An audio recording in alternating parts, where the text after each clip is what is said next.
안녕하세요. 절대값TV의 명PD 한PD입니다. 최근 시장을 좀 복귀해보면 정부가 얼마나 상황이 급했으면 춘천주공 살리기를 했고, 춘천주공이 800가구 정도 물순위가 나왔음에도 불구하고 비교적 분양에는 성공했다라고 이야기를 하잖아요. 자, 그 배경에는 부동산 PF 시장에 붕괴가 있었다라는 걸 우리가 알았죠. 자, 그 규모가 한 230조 정도. 여러분, 대한민국에서 부동산 PF 시장에서 230조가 부도난다는 것은 증권사, 전축은행, 제2금융권은 다 부실해진다는 거야. 자, 그것만 부실해집니까? 건설사 다 부도나죠. 우리 경제의 한 4가지 기둥 중에 한 가지 기둥이 무너지는 거였어. 자, 그래서 정부가 그렇게 일상 규제 대책을 내놓으면서 분양시장을 살린 거예요. 전면 규제 완화해주고 전매도 해주겠어. 그러니까 그 장위동에 입지가 별로인 장위동에 레디언트도 거의 다 완판이 되었다라고 그래요. 일단 신문에 나오는 얘기로는. 자, 그 얘기는 뭐냐면 거기에 실수요자가 이걸 사가지고 장기적으로 가야지. 돈 있는 사람이. 그거 절대 아니에요. 장위동에 현금 10억을 가진 사람이 장위동을 왜 사겠습니까? 그죠? 다 투자자들, 투자의 시각에서 입주 때 프리미엄 돈 1,000만 원 먹고 팔아야지. 자, 그런 생각으로 들어간 거죠. 자, 그런데 요즘에 분양권 시장, 입주 시장이 어때요? 거의 다 마피죠? 난리 났어요, 여러분. 수도권 외곽 가봐. 그냥 1억씩 마피가 나는 곳도 있어. 어떤 데는 마피 플러스 돈을 더 얹혀야 되는 경우도 있고, 지방 같은 경우엔 한 20% 이상 손실 나는 경우도 있고, 그래. 자, 그런데 지금 시장이 더 안 좋아지잖아. 그죠? 안 좋아지잖아. 이게 바닥이라고 착각을 하는 거야. 정부가 규제 완화했고, 그 다음에, 이 신문에서 나오는 금리 인상은 다 된 거 아니냐.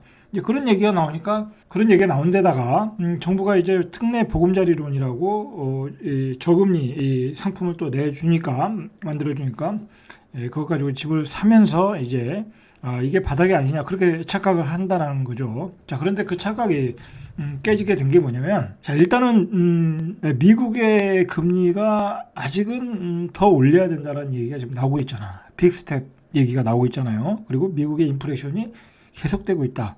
자, 그런데 그 원인 중에 하나가 고용의 문제라는 거야, 여러분.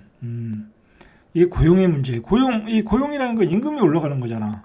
사람들이 이 일을 안 한다는 거야. 일을 안 한다. 굳은 일을 안 한다라는 거야. 서비스 업종에 일을 안 한다.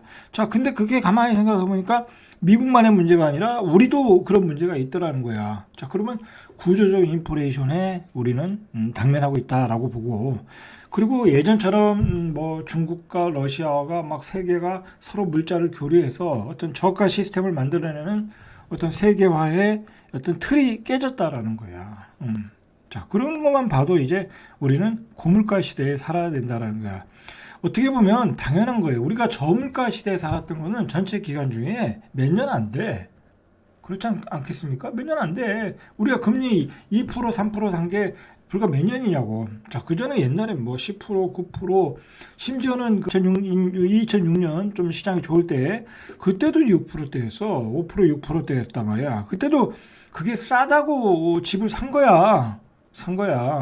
그러다가 코로나가 오고, 그다음에 미국의 금융위기가 오면서 이 2%, 1%까지 간 거지. 자, 그런 시기는 굉장히 짧은 시기였다라는 거야. 우리는 어떻게 보면 평상시의 그 금리 구조로 우리가 금리로 우리는 돌아가고 있다라는 거예요, 지금.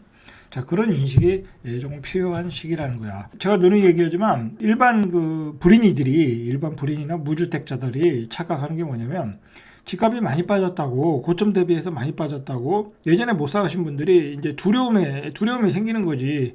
그래가지고 많이 빠졌다고 하고, 정부가 이 유통시장, 구축의 유통시장을 살리려고 연착륙을 시켜줘야 되니까, 구축이 경착륙이 되면 분양시장도 깨지거든. 그래서 특례 보금자리론을 정부가 만들어 준 거예요. 근데 그걸 모르는 사람들이, 앞으로의 경기 상황, 그리고 그 현재의 가격 상황을 모르는 사람들이 그 특례 보금자리론을 받아가지고 덜렁 집을 사고 있는 거야. 제가 그게 걱정이 돼가지고 계속해서 서울의 그 중저가 아파트, 9억 이하의 정저가 아파트를 지역별로 돌아다니면서 다 얘기해드렸잖아. 응? 노원구 얘기했죠, 성북구 얘기했지, 그 다음에 금천구 얘기했지, 그 다음에 뭐 저기 태릉, 뭐 신내동 다 얘기해드렸잖아. 그죠? 자, 그 가격이 왜 안 싼지를 얘기해드렸잖아.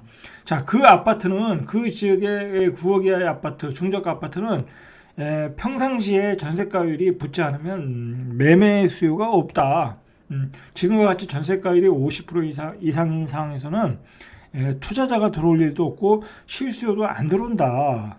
안 들어온다라는 거예요. 근데 요번에 특례 보금자리론을 출시하니까 그걸 사고 있더라는 얘기야. 제가 그래서 오늘 그 얘기를 해드리는 거예요.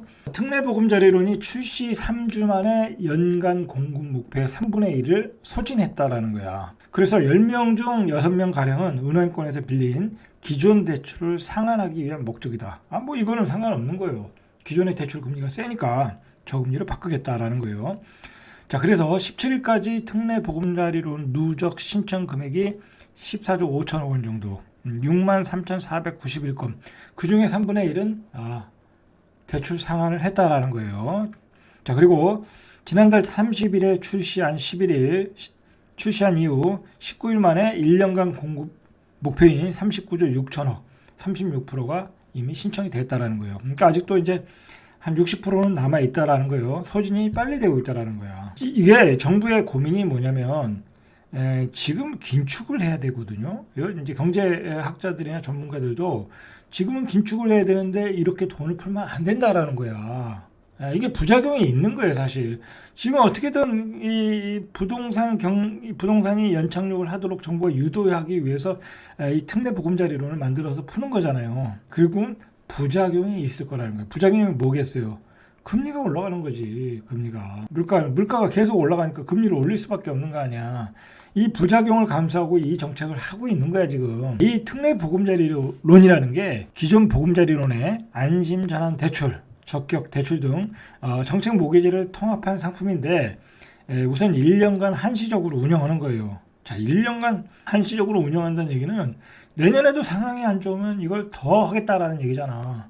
그러면 돈을 더 풀겠다라는 얘기잖아, 시중에. 그러면 어떻게 되겠어요? 인플레이션이 가라앉질 않지. 그러면 고금리가 계속된다는 얘기야. 여러분, 정신 차려야 돼. 이게 결국 좋은 사인이 아니야. 지금 지갑이 연착륙하는 것 같지만 결국은 고금리가 계속된다는 얘기야. 그러니까 어떻게 됐어요? 신규 아파트를 분양받으신 분은 어떻게 되겠어? 계속 고금리에 이자를 내야 된다는 얘기야. 여러분, 뭐 둔촌주공이라든지 장위 레디언트, 광명철산자이 그거 나중에 중도금 이자 그냥 7%, 8% 내셔야 되는 거야. 그리고 나중에 주택담보대출로 전환해서도 6%, 7% 내셔야 된다는 얘기야. 근데 그거 LTV 50%, 40% 이상 받아봐. 그거 얼마 내겠냐고. 둔촌주공 같은 경우에 5, 600, 7, 800 내야 되는 거고 장위 레디언트도 400, 막 그렇게 내야 돼. 여러분 수입을 다 내야 되는 거야. 그게 가능하겠냐고. 그걸 계산하고 계약을 하진 않았겠지. 대부분이 입주 때 팔라고 전매하려고 계약을 쳤겠지. 근데 중요한 건 입주 때 가격이 안 된다니까. 그게 문제지. 자, 특례 보금자리론이 금리가 연 4.25에서 4.5야. 이게 그렇게 싸지가 않아. 이게 일반형이에요. 그냥 이건 딱 고정된 거야. 자, 근데 우대형은 4.15에서 4.45인데 우대형의 경우에는 뭐 최대 0.9포인트를 받으면 한 3.25에서 3.55까지 된다라는 거야. 근데 대부분이 문제는 일반형을 받는다라는 거야. 우대형이 그렇게 해당 상황이 되는 사람이 별로 많지 않다라는 게 문제야. 그러면 지금 특례 보금자리론으로 집을 사는 사람들은 4.5 정도에 받고 있다라는 얘기야. 그 4.5 금리가 싼 거냐고. 싸지 않잖아. 그렇죠? 싸지 않다라는 얘기. 싸지 않다라는 게 문제라는 거야. 자, 보세요. 우대 금리를 신청했는데 저조하다 이거야. 어쨌든 신규 주택 구입이 한 34%, 임차 보증금 상환을 하는데 7.9% 쓰고 있고, 전체 85.7%가 0.1포인트를 우대금리 받는데, 자, 이거는 인터넷을 통한 전자약정 방식이니까 0.1포인트 우대금리 받는 거야. 전체 85.7%가 0.1포인트만 감면된 거야. 그러니까 4.5포인트에 받고 있는 거야. 특례보금자리론이 4.5포인트가 싼 건가요? 싸지 않다. 기존의 대출금리보다 한 1포인트 정도 싼 거잖아요. 1포인트 싼데 가격이 지금 추락하는 데 들어가고 있잖아. 그죠? 싸지 않다. 자, 우대금리를 받으려면은 저소득 청년, 자, 8.2% 정도, 신혼부부의 경우 한 3.5% 정도, 사회적 배려층 2.7포인트, 이런 분들만 받는 거야. 그러니까 이게 빚 좋은 개살구라는 거야. 빚 좋은 개살구. 자, 그러니까 일반 금리로 4.5포인트에 받는 분들은 이 떨어지는 칼날을 잡고 있는 거야. 자, 근데 그분들이 어디를 들어갔냐면 바로 이 신축이 많은 성북구 아파트를 많이 샀다라는 거야. 신문에 나온 얘기하면. 제가 이 성북구도 분석해 드렸어요. 여기 들어가시면 다 물먹는다. 다 장기 하락으로 들어간 지역이다. 현재 전세가율 50%, 이거 전세가율 80%, 85% 가야 바닥이 나오는데 80에서 85, 50%에서 85% 가려면 몇 년이 걸리겠느냐 이거야. 몇 년이 걸리겠냐.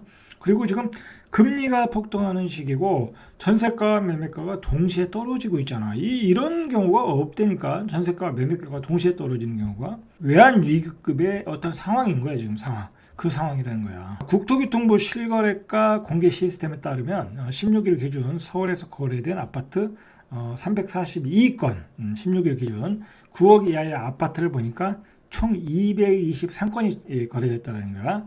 서울에서 342건이 거래됐는데 그 중에 65% 정도가 9억 이하의 아파트다. 자, 그 중에서 223건 중에 성북구가 제일 많이 거래됐다라는 거야. 30건이. 자, 노원구가 22건, 구로구가 20건, 동대문구가 17건, 은평구가 15건. 이거 뭐예요? 특례보금자리론을 가지고 집을 샀다라는 거야. 떨어지는 칼날을 이분들이 받았다라는 거야. 성북구가 거래가 많이 된 것은 신축발 효과라고 보시면 돼요. 서울에서 9억 원 이하의 아파트가 가장 많은 자치구는 노원구와 도봉구예요. 뭐 아파트 촌이니까. 노원구가 한 81% 정도, 도봉구가 한 80% 정도인데, 그러면 이제 노원구와 도봉구에서 거래가 많이 돼야 되는 게 맞잖아요, 확률상. 그런데 성북구에서 많이 됐다라는 거예요. 자, 성북구의 9억 이하의 아파트 비중은 50%, 9위, 구로구도 65%, 6위. 자, 이런데 결국은 성북구에서 많이 되는 원인은 신축 아파트 효과라는 거야. 신축 중심으로 거래가 됐다라는 거야. 자, 그 효과는 장위 레디언트 때문에 그래요. 장위 레디언트가 앞에서 예를 들어 이것저것 합치니까 한 10억 한 5천, 10억 5천인데 이쪽 그 옆에 있는 신축 단지 아파트가 한 8억대에 거래된다. 그러니까 싸네 하고 사는 거야. 싸네 하고 사는 거야. 싸지 않은데. 자, 그래서 서울에서 가장 많은 매수세가 몰린 곳이 성북구의 장이동. 그래서 7억에서 9억대로 모두 특례 보금자리론을 가지고 샀다라는 거야. 자, 근데 여러분, 이분들이 이제 8억에서 한 9억 정도에 샀단 말이야. 7억은 뭐, 좀 조금 너무 낮은 가격이고. 자, 그러면 성북구에서의 9억이 싸냐 이거야. 싸냐. 자, 제가 9억대 아파트를 계속해서 방송해서 드렸어요. 자, 성남에 가도 신축급 아파트 9억대, 금매로 사면 9억대가 나와요. 그 다음에 위례에 가도 금매로 사면 9억대가 나왔잖아요. 그죠? 그리고 고독도 고독자이가 9억 3천 찍었어. 자, 그러면 성북구의 아파트가 낫겠어요? 고독의 아파트가 낫겠어? 위례가 아파트가 낫겠어? 그쪽이 낫죠. 같은 9억대면. 자, 결론적으로 이분들은 비싸게 사신 거야. 아직도 한참 떨어져야 되는데 한 뭐 2억 정도는 기본적으로 손해를 봤다라고 보시면 돼요. 장위동에서 어떤 아파트가 거래가 됐냐면 2020년 11월 입주한 신축 레미안 장위 퍼스트 하이. 자, 이게 이달만 4건 거래됐어. 실제 제가 확인을 해봤어요. 허경론에서 조금 더 확인해 보시면 돼요. 자, 2단지 전용 면적 8사가 2021년 10월에 재작년이죠. 13억 3천만 원의 최고가를 찍었어. 자, 그런데 지난해 11월에 8억 3천에 거래된 게 거래됐고 그 이후로 거래가 한 4건 정도 됐다. 고점 대비 한 5억 정도 떨어졌다라는 거야. 근데 여러분, 제가 계속해서 이야기지만 이 고점 13억 3천 가격은 몇 건 안 돼. 그러면 항상 고점의 가격은 평균 가격으로 보라 이거야. 평균 가격. 그러면 이게 평균 가격이 11억 5천이나 12억이라고 봐도 이 정도 5억까지 떨어진 것도 아니다라는 거야. 그리고 이 지역의 이 가격과 지금 현재 거래되는 전세가율을 보라고. 전세가율이 낮으면은 이 가격도 올라갈 수가 없는 거야. 이 가격은 완전히 역사적 고점이고, 자, 이 가격을 기준으로 5억 떨어졌다고 하니까 싸다고 들어간 거야. 이 가격은 갈 수가 없는 가격인데. 자, 착각으로 사셨다라는 얘기야. 자, 노원구에서 거래가 됐어요. 몇 건? 6억 이하의 저가 아파트가 거래가 됐더라 이거야. 여기는 이제 재건축이 가능한 아파트들이 몇 개 있잖아요. 그래서 8건 중 5건이 재건축 호재가 있는 상계동 주공 아파트. 뭐 몇 단지라는 얘기는 안 나왔어요. 뭐 뒤져보면 나오겠죠. 요즘 뭐 주공 1단지가 제일 빠르니까 뭐 그쪽에서 거래가 된 게 아닌가 생각이 들어요. 거래 가격은 4억에서 5억 9천 사이라는 거야. 자, 이것도 이게 작은 평수잖아. 그래서 작은 평수면 추가 부담금을 내야 되잖아. 그리고 25평을 받는 거잖아. 자, 그렇게 생각하면 결코 싸지가 않아. 너무 미래 가치를 두고 지금 집을 살 때가 아니야. 지금은 현재 가치에서 내가 투자한 금액에서 현재 가치에 비교해서 저렴하면 사야지. 앞으로 발전 가능성, 성장성을 보고 사는 시기가 아니야. 지금은 그럴 때가 아니란 얘기야. 지금은. 근데 그런 성장성을 보고 이렇게 저점에 들어가신 것 같아요. 구로구에서도 구로동에 6건, 고척동에 5건. 자, 고척파크 프로지오가 전용면적 5구가 7억 6천에 거래됐고, 전용면적 84가 8억 8천에 거래됐다. 이렇게 급매물만 소화가 되고 있다. 자, 전용면적 84, 8억 8천이면 싼 것도 아니야. 싼 것도 아니야. 고덕이나 위례를 생각해 보세요. 이게 싼 건가? 그러니까 제가 나중에 말씀드리겠지만 서울의 전체적인 아파트가 전체적으로 버블이 껴 있다 보니까 전체적으로 상향 평준화가 되어 버렸어. 지역별로 입지별로 가격 차이가 예전엔 많이 났거든요. 근데 전체적으로 상향 평준화가 되어 있다는 말이야. 그러니까 금강구, 노도강 이런 지역들이 이 가격에 거래된다는 것은 굉장히 거품이 껴 있어. 내가 그래서 9억 이하의 아파트는 지금 절대 사면 안 된다라고 얘기하는 거야. 전체적으로 이 금강구, 노도강의 아파트가 버블이 끼는 시기에 너무 상향 평준화 되어 있다가 13억까지 갔대잖아. 그게 5억 떨어지니까 8억 8천 아니야. 8억 8천 아니야. 장동에서. 그걸 싸다고 생각하는데 그렇지 않다라는 거야. 이게 무슨 말인지 여러분들이 알아들었는지 모르겠어요. 이러한 그 특례 보금자리론을 가지고 정부의 연착륙은 성공을 했다라는 거야. 특례 보금자리론을 사신 분들은 칼날을 받았다라는 거야. 근데 그분들이 개피 보는 거지 이제 앞으로. 자, 어쨌든 특례 보금자리론을 가지고 급매물들만 소화가 됐는데 실질적으로 따져보니까 급매가 아니더라는 거야. 1차 하락 가격을 산 거야. 다시 조정받고 기간 조정받고 2차 하락 또 3차 하락까지 갈 수가 있는 상황인데 여러분들은 1차 하락에서 사셨다라는 이야기예요. 자, 요즘 청약 통장 해지자가 급증하고 있다고 그래요. 제가 여러분들이 판단을 하실 때 앞으로 집을 판단하실 때는 우리 앞으로의 경제 상황을 판단을 좀 하셔야 돼. 그거 앞으로의 경제 상황이 과거 같지 않다고 하면 뭐 예전하고 비슷하겠지. 그렇게 낙관적으로 생각하기에는 나오는 수치들이 아주 비관적이야. 보세요. 관세청에 따르면은 9일 올해 1월부터 10일까지 41일간 그러니까 올해 41일간이죠. 누적된 무역 수지 적자가 176억이라는 거야. 지난달 무역 적자가 126억 8,900만 달러. 자, 월간 기준 역대 최대를 기록한 후 50억 달러 가량이 늘었고, 지난해 무역 적자 규모가 475달러. 그러니까 지난해가 475달러면 올해 벌써 37%를 넘었다고 하면 올해는 한 800달러 이상 될 수 있다는 거잖아요. 자, 이게 구조적인 문제가 될 가능성이 있다는 거야. 자, 우리가 원료를 싸게 사가지고 와서 그걸 가공해서 세계 다 잘 팔아먹었잖아요. 그래서 우리나라가 선진국 대열에 들어간 거 아니에요. 그죠? GDP 한 세계 10위 안에 들어간 거 아니야. 자, 그런데 그런 세계화가 깨졌다는 거예요. 중국에 이제 수출하는 것도 줄어들고 있고, 뭐 러시아도 그렇고. 자, 그리고 들어오는 원료도 이제 비싸게 사가지고 들어와야 되고, 원화 가치는 떨어지고. 자, 우리가 이게 얼마 동안은 아주 오랜 기간 동안은 저성장 그리고 구조적 적자로 갈 시기가 가고 있다라는 게 지금 나타나고 있잖아요. 기록으로. 자, 그런데 이게 이런 문제가 아직은 막 그렇게 회자가 되질 않고 있어. 왜 그러면 아직도 초기 단계니까. 그런데 이게 제가 생각하기엔 이게 한 올해 말 정도에 갔는데 한 800억 달러가 됐다, 1000억 달러가 됐다 그러면 발칵 뒤집어지는 거야. 아, 우리 경제가 이거 위기다. 자, 그러면 그때 어떻게 되겠어요? 경제가 위기인데 뭐 우리 월급이 오르겠어요, 소득이 오르겠어, 그죠? 자, 그러면 이제 집을 사는 수요는 완전히 말라버리는 거야. 여러분들이 지금 10억짜리 집을 8억짜리 집을 너무 쉽게 사고 있어. 그 쉽게 사는 게 뭐예요? 과거의 가격을 보고 이게 현재 가격이 싸다고 쉽게 사고 있는 거야. LTV 50%를 받아가지고. 여러분, 8억의 가치가 그런 가치가 아니야. 여러분의 소득으로 8억에서 한 4억 정도 대출받은 걸 어떻게 갚겠냐고. 이자를 어떻게 내겠냐고. 금리도 싸지도 않잖아. 그죠? 그런데다가 뭐 19억, 20억, 송파, 헬리오시티 들어간다? 그거 여러분 못 갚아. 못 갚는데 거기 가는 사람들 뭐 대기업 다니고 뭐 그런 사람들 아니야. 응? 무역 적자 나고 뭐면 이제 구조조정 들어가고 감원 들어가고 이제 그렇게 된단 말이야. 그런 흐름으로 우리 경제가 지금 가고 있다라는 걸 여러분들이 좀 인식을 해야 돼. 우리 경제 상황을 인식해야 돼. 절대로 부동산 꾼들이 막 그 선동질하는 글들, 뭐 블로그들 보면 안 돼. 보고서 듣고 그것 가지고 싸다고 들어가면 큰 흐름을 놓치는 거야. 지금 큰 흐름을 보면 우리 경제는 지금 뭐라 볼까요? 아주 하락 추세로 깊은 하락 추세로 지금 빠지고 있는 거야.